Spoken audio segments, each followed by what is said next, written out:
Selamat pagi anak-anak ibu kelas 1.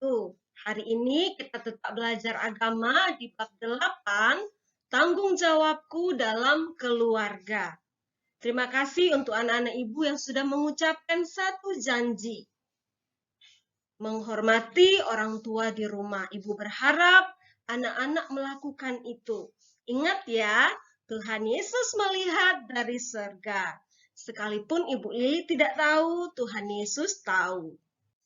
Hari ini kita mau belajar dari dua orang anak laki-laki. Namanya Ishak dan Samuel. Pertama kita belajar dari Ishak. Ishak ini anak Bapak Abraham dan Ibu Sarah. Bapak Abraham sudah tua, sudah kakek-kakek dan nenek-nenek, baru punya anak bernama Ishak. Bapak Abraham ini mengasihi Tuhan, taat perintah Tuhan, dan juga bersahabat dengan Tuhan. Bergaul karib, berarti apa yang diperintahkan Tuhan itu dilakukan oleh Bapak Abraham. Akhirnya Tuhan menepati janji dengan memberikan anak.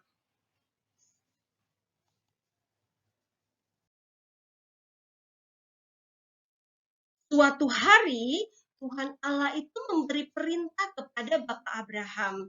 Bapak Abraham, sekarang bawa Ishak ke Gunung Moria. Ishak harus dipersembahkan kepadaku. Bapak Abraham tidak, aduh Tuhan, ini kan cuma anakku satu-satunya. Aduh, Bapak Abraham tidak seperti itu, nak. Waktu diperintahkan, Bapak Abraham langsung siap. Bawa Ishak, langsung pergi ke Gunung Moria. Bapak Abraham susun kayu-kayunya, suruh Ishak tidur di atas kayu. Setelah itu mau dipersembahkan kepada Tuhan. Tetapi Tuhan melihat bahwa Bapak Abraham ini sungguh-sungguh percaya, sungguh-sungguh taat. Akhirnya Tuhan Allah memberikan domba. Dombanya itu tersangkut di pohon.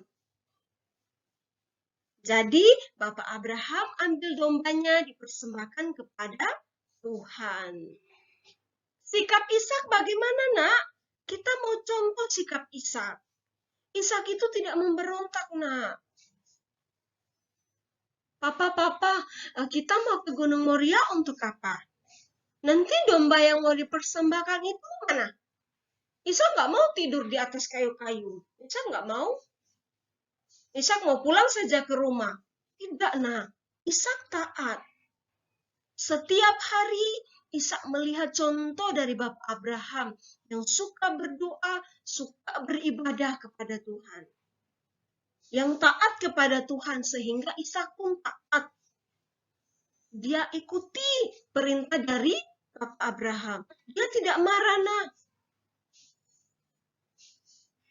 Akhirnya Tuhan memberkati keluarga Bapak Abraham.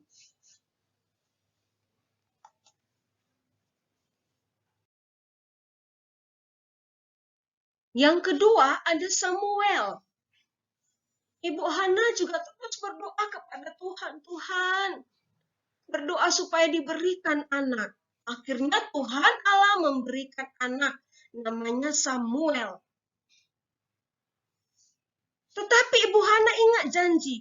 Dulu janji kepada Tuhan, kalau mau punya anak, mau serahkan kepada Tuhan.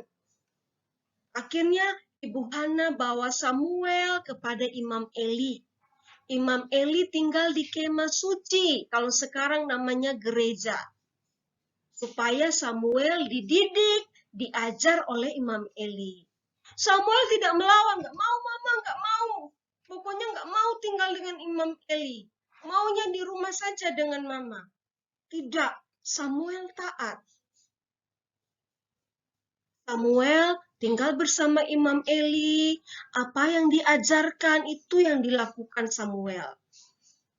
Samuel tidak contoh anak Imam Eli, Hofni dan Pinehas. Mereka suka mencuri persembahan kepada Tuhan, Samuel tidak lakukan.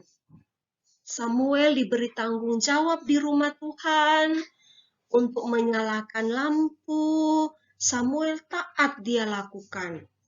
Apa yang diperintahkan oleh Imam Eli, Samuel dengarkan.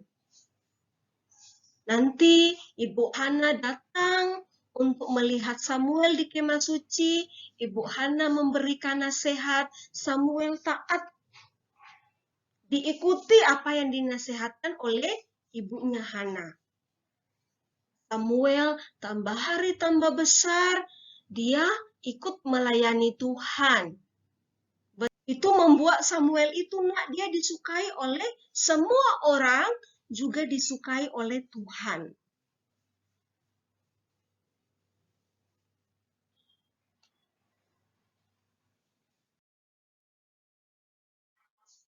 Anak-anak Ibu, hari ini kita mau belajar supaya anak-anak mendengarkan perintah atau nasihat orang tua. Anak-anak melakukan perintah orang tua dengan senang hati, dengan sukacita. Anak-anak percaya bahwa semua nasihat orang tua berguna untuk anak-anak saat ini. Anak-anak masih kecil, masih kelas 1 SD. Untuk saat ini sampai nanti anak-anak besar, anak-anak dewasa, sudah kuliah, sudah punya pekerjaan. Dan ingat ya anak-anak, menaati orang tua berarti anak-anak menaati Tuhan. Anak-anak sudah lihat ya, Ishak dan Samuel. Mereka taat kepada orang tua mereka, mereka diberkati oleh Tuhan. Mereka disayang semua orang dan disayang Tuhan, dikasihi Tuhan.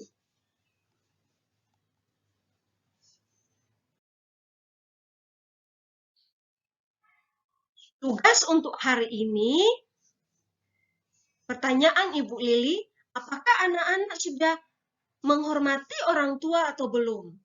Kalau sudah, anak-anak cerita di dalam buku latihan. Anak-anak menghormati orang tua dalam hal apa? Alasan anak-anak melakukan itu apa? Respon orang tua apa?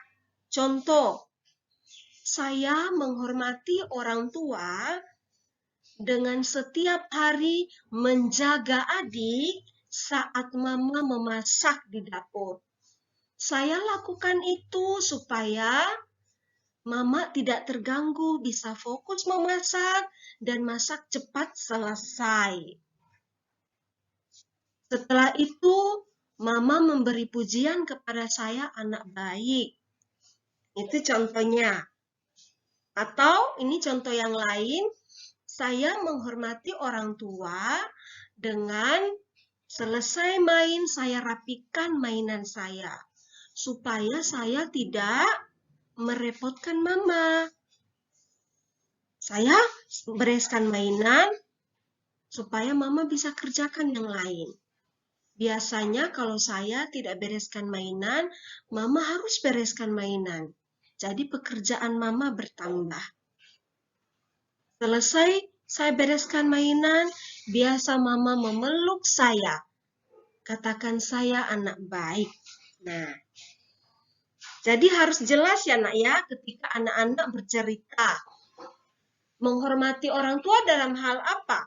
Belajar, merapikan mainan, menjaga adik, disuruh belajar, anak-anak belajar, disuruh stop main game, anak-anak stop. Alasan anak-anak melakukan itu apa? Harus jelas.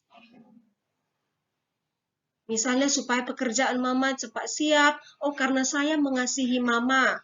Karena saya tahu papa sudah capek bekerja. Respon orang tua memberi pujian, memberi pelukan. Nah, itu harus anak-anak tuliskan dalam cerita. Ingat anak-anak pesan Tuhan, kalau anak-anak menghormati ayah dan ibu, anak-anak akan mendapat hadiah panjang umur dan baik keadaan, diberkati dan menjadi orang yang berhasil di masa depan. Terima kasih anak-anak Ibu Lili. Dikerjakan tugasnya dan Tuhan Yesus memberkati.